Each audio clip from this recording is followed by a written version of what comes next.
मैं खटीमा से आया हूँ। चिन्हित उत्तराखंड राज्य आंदोलनकारी जो संघर्ष समिति है उसका प्रदेश महामंत्री हूँ और मैं गांधी जी को बहुत अच्छी तरह से जानता हूँ। उत्तराखंड राज्य आंदोलन में उनकी सक्रिय भूमिका रही और विधायक बनने के बाद जब कांग्रेस सरकार ने चुनौती खड़ी की केवल आरक्षण के तहत जो लोग डायरेक्ट आरक्षण के तहत जिन लोगों को नौकरियां दी गई थी केवल उन्हीं को सेव करने के लिए माननीय हरीश रावत जी बिल लाए थे। आगे एक्सटेंशन नहीं हो रहा था। माननीय धामी जी ने अपोजिशन में रहते हुए एक युवा तुर्क विधायक ने उस समय विपक्ष की भूमिका निभाते हुए उस बिल को पलटा, अपना निजी बिल लाए और जब तब तक बिल पास ही नहीं होने दिया। पूरा अपोजिशन बीजेपी का ही हो गया था धामी जी के नेतृत्व में।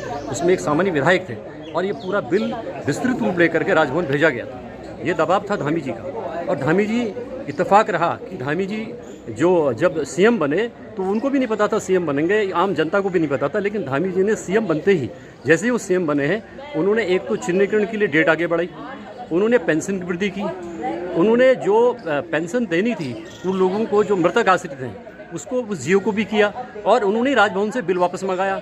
उन्होंने ही उसको एक्सटेंशन दे करके सब कमेटी बना के सब कमेटी की मोहर लगा करके उसको जस्टिफाई करके कहना धामी जी से निवेदन करना है और भारतीय जनता पार्टी को आगाह करना है कि भारतीय जनता पार्टी अगर धामी जी का हाथ नहीं खोलती है और धामी जी को पग पग पर अगर इस तरह से ब्लॉक करती है तो हम समझ जाएंगे कि भारतीय जनता पार्टी नहीं चाह रही है, धामी जी चाह रहे हैं।